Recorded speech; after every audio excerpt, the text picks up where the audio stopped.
Welcome back. Throughout history, Muslims from diverse cultures have woven Islam into their cultural identities. One recent example of this is the Black Muslim community in North America. Black Muslims have been able to take ownership of Islam and interpret it in ways that speak to their particular needs. What does it mean to be Black and Muslim? What can we learn by looking at the way Islam is expressed in the Black culture? Joining me to explore this is Imam Yasin Dwyer, chaplain at Queen's University in Kingston, Ontario. Welcome to the show, Imam Yasin. Thank you for having me. So let's get right into it. Why is there a need to have a discourse on this idea of being Black and Muslim? Well, it's important to understand history. And as Malcolm X said, history is best qualified to reward all research. And if you look at the history of the Black community here in North America, you can see that many have an ancestry or a memory that relates to Islam. Even in Jamaica, where my mother and father are from, it's estimated that a large percentage of those who were enslaved and brought to Jamaica were in fact Muslim. So it relates to memory, it relates to history, and again, it relates to a sense of connectedness to that particular identity that was lost during the transatlantic slave trade. So you did mention a little bit about history, so I want to focus a little bit on that. Can you highlight some of the historical aspects that might be helpful for people to understand, including me, about the Black Muslim movement? Well, it's important to understand again that many of the Africans who were enslaved and brought to this part of the world were in fact Muslim. They came from such nations as the Fulani, the Mandinka, the Yoruba. These nations within West Africa are identifiably Muslim. And the transatlantic slave trade saw Islam come to the shores of North America, Central America, the Caribbean, and South America. So there was a very strong presence of Islam among the Africans who were enslaved. However, the horrors of slavery actually compromised the position of Islam in Western societies.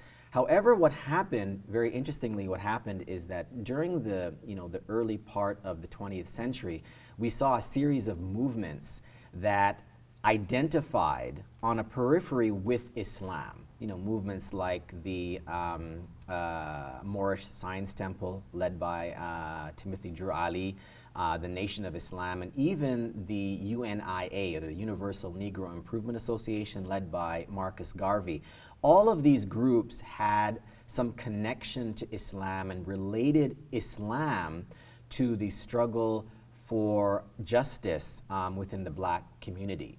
So we found a lot of these proto-Islamic organizations that seem to identify with Blackness and identify Islam as a religion of justice in the midst of a society that was dominated by white supremacy and racism. So it was just enhanced to a certain extent, right? Like, because Muslims as a minority, the idea of being Black as a minority, how can you amalgamate the two and help make sense of that? Yes, and many of those organizations that identified with Islam saw Islam as an extension of Black religion. Black religion meaning a religion that speaks to the suffering, that speaks to the difficulty of being Black in a white supremacist society. So this was really the attraction or the re-attraction of many Blacks in the West to Islam. And what happened as well is that many of the movements that identified with Islam, or we called proto-Islamic movements, were able to capture the imagination of Black Americans. And organizations like the Nation of Islam, although we could identify them as proto-Islamic organizations, did a lot to appropriate Islam and help Black Americans look at Islam as belonging to them. They were able to gain ownership over Islam. And this is something that was very, very important to the development of the Muslim community, Islam, and to help the seeds of Islam really be planted in the West. So I know that you're a convert yourself, so you have multiple layers, so convert, and you're black and obviously Muslim. So how does the idea of being a black Muslim to you, how did that impact your culture and sense of identity? Well, I think like many other black folk in this part of the world, we think about identity. And, you know, I understand that we do have multiple identities. I am a Muslim. My mother and father are, you know, from Jamaica. I am a Canadian. We have all of these identities that act as a soup, you know, a soup of identity that make up the person that we are. But history is very, very important for those that perhaps have been severed from that historical connection, right? And black people in this part of the world indeed have gone through a severing of that connection with Africa, Africanness, black consciousness, etc. So with me, my introduction to Islam was really through the lens of identity. You know, as I mentioned earlier, you know, I had read a lot of very interesting books about the number of Muslims that came to this part of the world who were enslaved. And I read some very, very interesting statistics about the amount of Africans who were enslaved, who were Muslim, brought to Jamaica, and many of those who struggled to maintain their faith in the midst of the horrors of slavery. And that really attracted me, and attracted me to Islam, and attracted me to firming up my own consciousness of who I am as a human being. Because we, in order to know where we're going, we have to know where we've been, and we all have a memory. We all have a memory that we have to connect with in order to ground us in the present. So that was one of the reasons why, I gravitated towards Islam.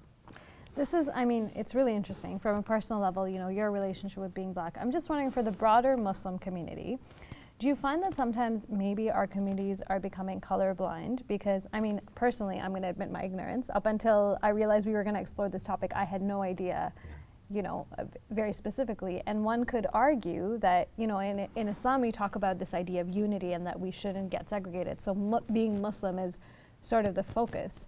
So how does that, do you feel that there's a disconnect with the Muslim community and understanding, sort of the cultural identities and how they work together? Well, it's quite clear that indeed, we're made from male and female. We're made into nations and tribes so that we may recognize and know each other. And the most noble of us are those who possess the highest degree of God consciousness. This is the template as it relates to dealing with diversity, dealing with differences in language and color. At the same time, we do have a specific identity. We do have memories. We are made into nations and tribes so that we may know each other. So everyone has a particular contribution to make, right, to living in a very diverse community. At the same time, it's understandable as well, let's say, in the time when many of our parents came to this part of the world, it's understandable that they would want to, congregate together. You speak the same language, eat the same food. You may, as a Muslim, follow, the same sacred law, etc. It's understandable at that time. But today, of course, we're living in a time where we've kind of outgrown the need, right, to be separate, or the need to at least intentionally distinguish between nations, tribes, colors, and languages. At the same time, we do have memories that inform our present. And I think the experience that many black Muslims in this part of the world have gone through can really help us understand what it means to be a Western Muslim. Because as I mentioned before, we've gone through this appropriation process, especially within the black community, and there's a sense of ownership of the religion. I can imagine that, when the first Muslims went to North Africa, or went to East Africa, or went to what is today China, I'm sure they found a culture, they found a people, they found a unique cultural expression that was not their own. But of course, over the years, there was a cultural appropriation, right? I think the same thing is happening in this part of the world, and I think the black community, the black Muslim community, has actually got a head start on that. And even the idea of culture. I had a grandmother who used to live in Brooklyn, and if you've ever gone to Brooklyn, you'll notice that it seems that every third person that you meet, every third male, is named Omar or Jamal or Hassan, and you'll find people saying Assalamu alaikum even though they may not be Muslim. There's this sense of ownership of the religion, that Islam is a religion that belongs. It's not some sort of exotic way of life that has been imported from somewhere else, but rather it is indigenous. And I think that the Black American Muslim community is responsible for that to a large degree. And I think the wider Muslim community could learn a lot from that experience. Because again, we have these multiple identities that have to interact with each other in a very natural and organic way. And there is no such thing as a default Islam or a default Muslim. We all grow in a very natural, organic way, like those in Muslim-majority countries today have done. So we're going through that same process, and the Black American Muslim community, the Black community in the West, can actually help us, travel through that process in a really, really healthy way. I know you've definitely opened my eyes, and I know tonight I'm going to go and Google a little bit more and try to learn more. So thank you so much, Imam Yasin. You're very welcome. Thank you.